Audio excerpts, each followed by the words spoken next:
We will begin Unit 4 with the study of rotational motion. If you are familiar with record players in the olden days, you have a turntable on which you have a record player rotating. Well, the rotation is similar to the rotation of this disc. I can rotate this disc.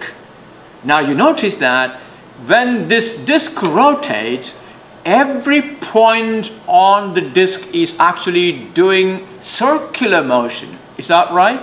A point where I'm touching now, when the disc rotates once, that point describes a circle. In other words, everything that we discussed in connection with circular motion are going to be useful in discussing rotational motion. So let's start by reviewing some of the things that we discussed in circular motion. All right. Here I have the picture of a rotating disc. I have placed the bunny at one point so that when the disc rotates, you can see how the bunny moves. A is the point on the edge of the disc, and OA is the radius of the disc. And I have placed the bunny at the point A so that when the disc rotates, the bunny will go round. See that? As the disc rotates, the bunny will go round. So the rotation of the disc can be studied by looking at the motion of our little bunny. The bunny is initially at point A, and after a time delta t, it will be at point B. Well, you cannot read this there, I'm sure. That is point B. If I may write there, that is my point B. All right. Now, in doing so, what has the radius? What happened to the radius? OB is now the new radius. Again, that is my B. Now, what happens? The radius OA has rotated to the position OB, describing an angle theta. We talked about all this in circular motion. Theta is called the angular displacement of the bunny, and this angular displacement happened in a time delta t. Well, we have done this in circular motion, a relation between linear speed and angular velocity. Now, the rate of change of angular displacement of the rotating object is called the angular velocity. So what is the angular velocity of the bunny? The bunny described an angle theta in a time delta t. Therefore, omega equal to delta theta divided by delta t. Now, what is the unit of measuring omega? It is measured in radian per second, and you also know that radian is a dimensionless quantity. The bunny traveled a linear distance equal to length of this arc. Is that right? And that length AB equal to r theta. Again, we discussed that in circular motion. The length of the arc equal to the radius times theta. That means the bunny traveled a linear distance AB equal to r theta in this distance during this time delta t. Therefore, what is the linear speed of the bunny? The linear speed of v is the length of the arc AB divided by delta t. And that will be r theta divided by delta t, which is r times theta over delta t. But delta theta over delta t, or theta over delta t, is omega. So v equal to r omega. the linear speed of the bunny as it goes around the disk equal to the radius times the angular velocity. Now, let me ask you this. Now, I have placed the bunny at the outer edge of the disk. If I place the bunny somewhere towards the center, somewhere here where I'm pointing, will the angular velocity change? Will the angular velocity of the bunny be different if the bunny was sitting closer to the center? Well, no. Why not? Because the rate at which the radius describes the angle does not change. The bunny can sit anywhere on that radius. The angular velocity will not change. But its linear speed will change. Why? Well, when it is at the outer edge, in order to cover a large distance, it has to go faster. But if the bunny is sitting close to the center, it is now describing a smaller circle. Its linear speed will be lower.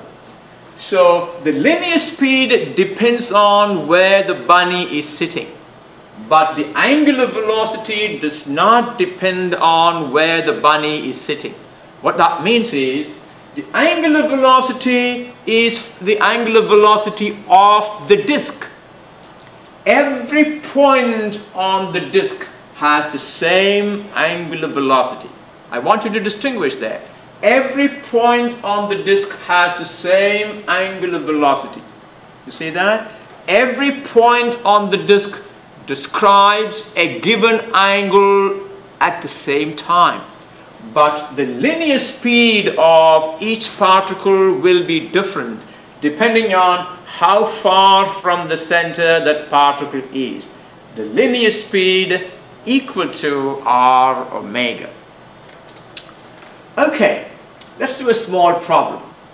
A runner running at a constant pace gets halfway around a circular track that has a diameter of 500 meters in 2.5 minutes.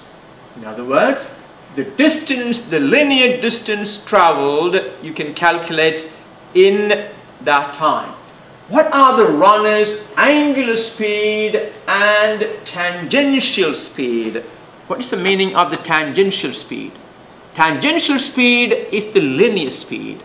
Why is it called the tangential speed?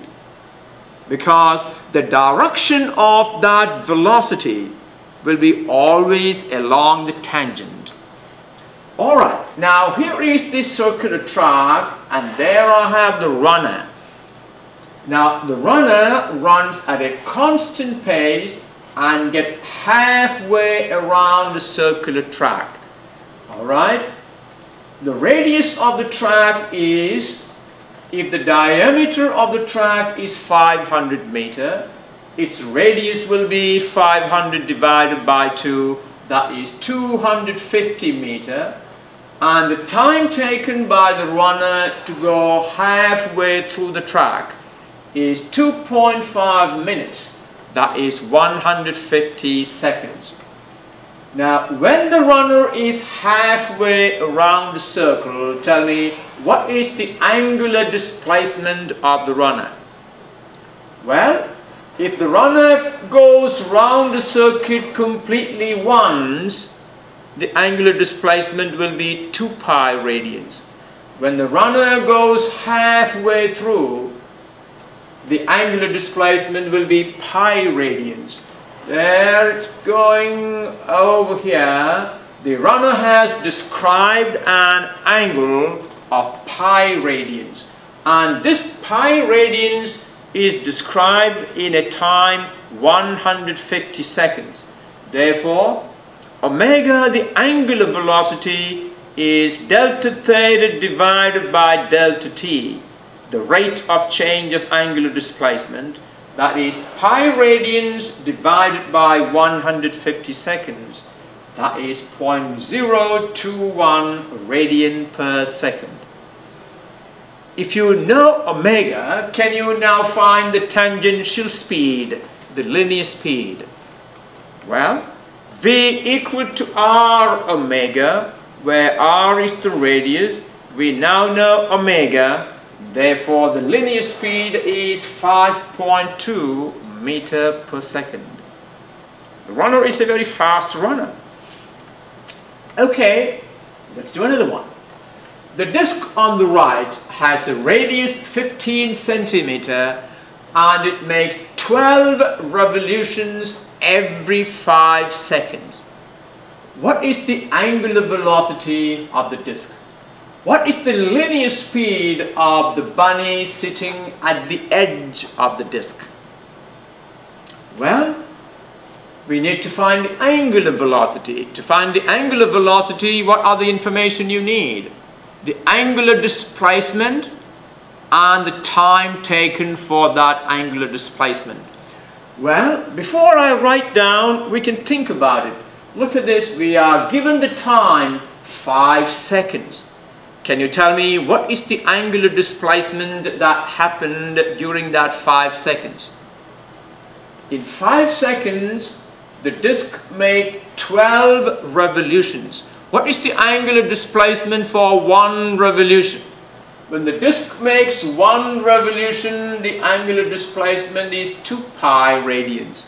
Therefore, when the disc makes 12 revolutions, the angular displacement is 12 times 2 pi, that is 24 radians.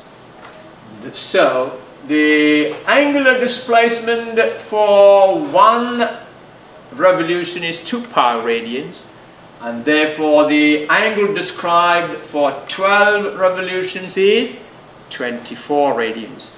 And to describe this angle, the time taken is 5 seconds. Therefore, angular velocity is delta theta divided by delta t.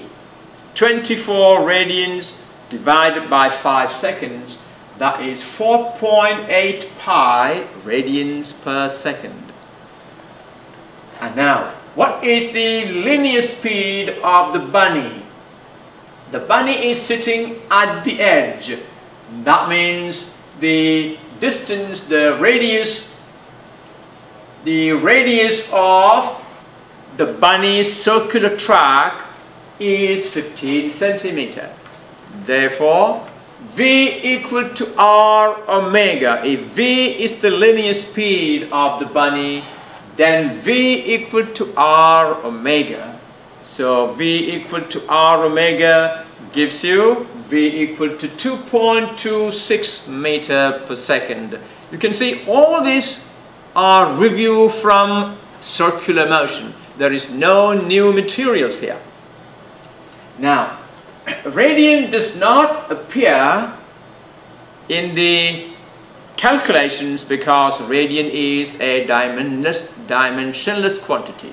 Now, one thing again I want to reiterate, the linear speed of the bunny will depend on the distance of the bunny from the center. In other words, the radius of revolution.